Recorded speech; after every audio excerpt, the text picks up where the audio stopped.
군대를 만기 전역하고 집으로 왔습니다. 군대에 가기 전엔 다른 집이었는데 제가 군 생활을 하던 사이 또 다른 곳으로 이사를 했더군요. 저는 어머니가 보낸 주소를 받아들고 새로운 집으로 이사한 제 가족이 있는 보금자리를 겨우 찾아왔습니다. 이번 이사만 벌써 12번째네요. 정말 지긋지긋합니다. 엄마와 동생들은 마침 이사 마무리 작업 중이더군요. 엄마와 두 동생이 무지 고생했네요. 냉장고부터 각종 가구가 일이 무거운데 말이죠.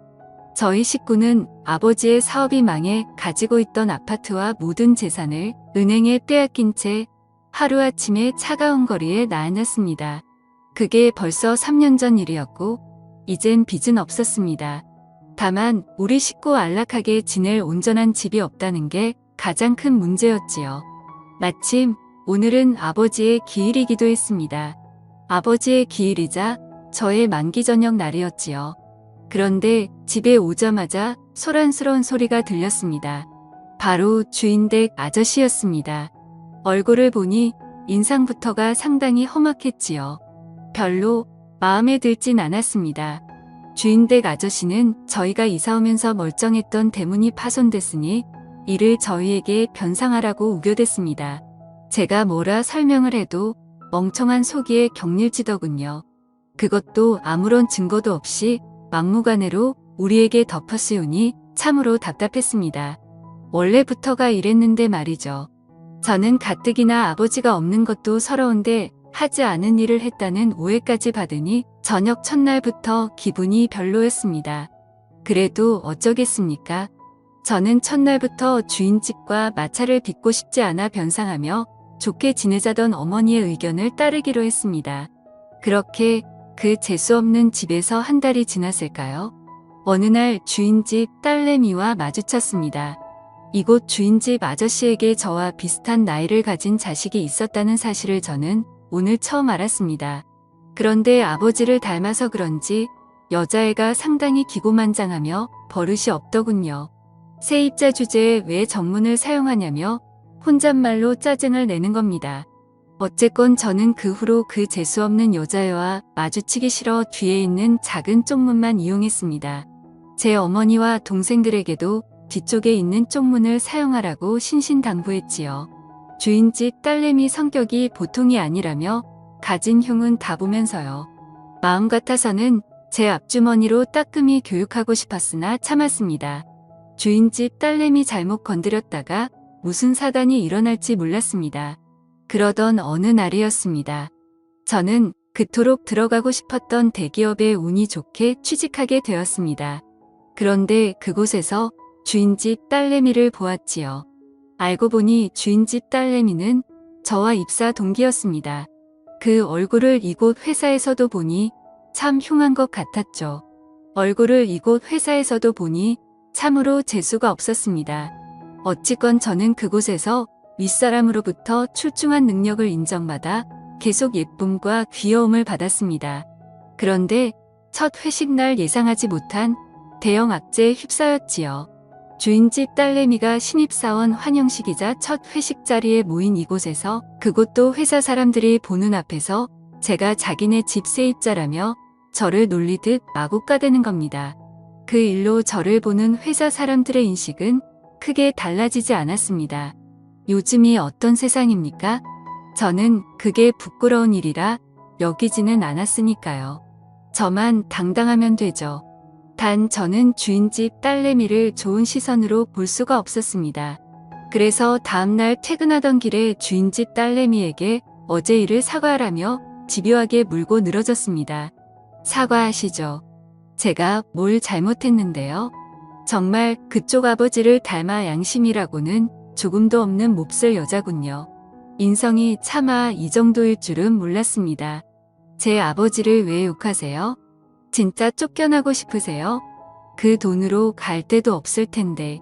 능력이 안 되니 뒤에서 까는 거죠. 당신 같은 여자 많이 봤어.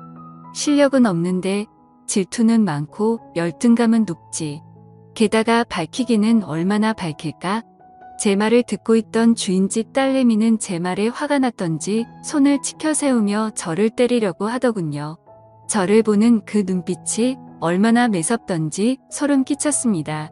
엄마도 저는 때리지 않고 어려서부터 오냐오냐 키웠습니다. 그런데 집 하나 있다는 이유로 손을 치켜 세우며 저를 때리려고 하니 저는 주인집 딸내미 손목을 붙잡고선 그저 거만하게 웃었지요. 그러자 주인집 딸내미가 이건 우울하며 화를 내더니 급기야 제 얼굴에 침까지 뱉는 겁니다. 저는 그때 속으로 얘를 어떻게 할까 고민했습니다.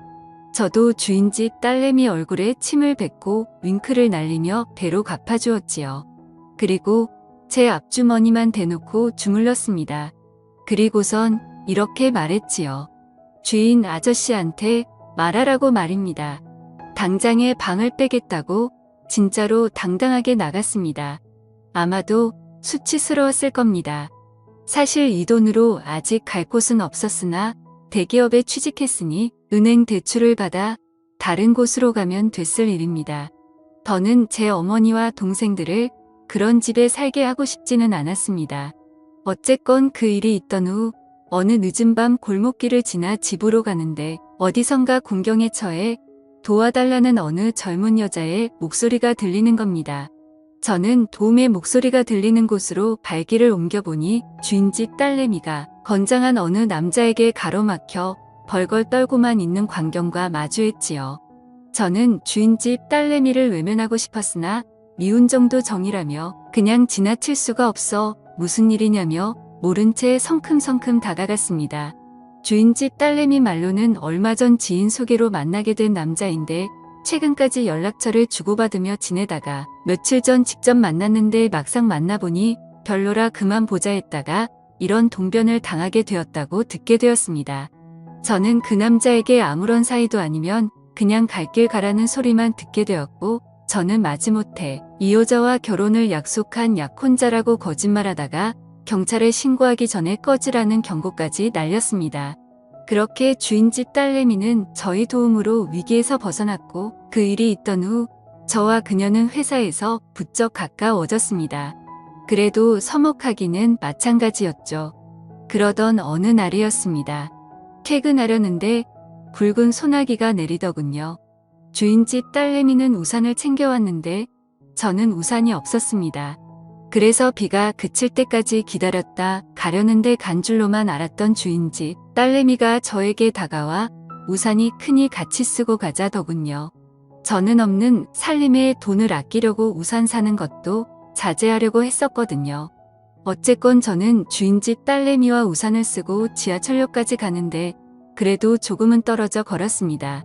그런데 자꾸만 한쪽이 비에 맞더군요.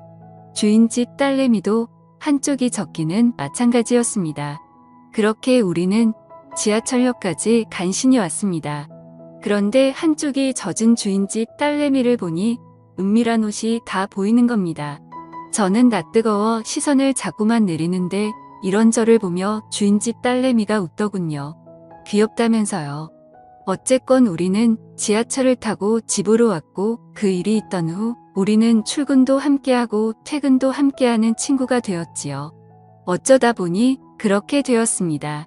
그래도 주인집 딸과 세입자 아들이란 점은 변하지 않았습니다. 어느 날 주인집 딸내미가 술이나 한잔하자더군요. 그러면서 어느 정도 술이 들어가니 호프집에서 저에게 이러는 겁니다. 주인집 아저씨한테 우리 엄마만 욕먹지?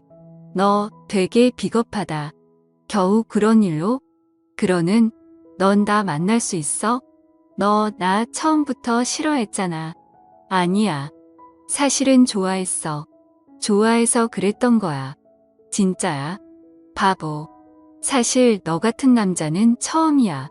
뭣도 없는데 당당하고 자신감 있는 남자 말이야. 그러면서 주인집 딸내미가 뭔가 수줍은 듯 어필하는 시선을 보내네요. 저는 순간 고민했습니다. 저희 엄마가 주인집 딸내미를 되게 싫어했거든요. 그래도 엄마를 설득하면 될 일이니 어쨌건 주인집 딸내미와 술을 연신 마셔대면서 술에 취해갔습니다. 결국 주인집 딸내미를 데리고 연인처럼 대화를 주고받고 서로가 서로에게 빠져들어갔죠. 그날 이후에 저는 그곳에 살고 있는 주인집 딸내미와 또 우리는 어른들은 모르게 몰래 만남을 계속 이어갔고 급기야 서로가 좋아 결혼까지 약속하게 되었지요.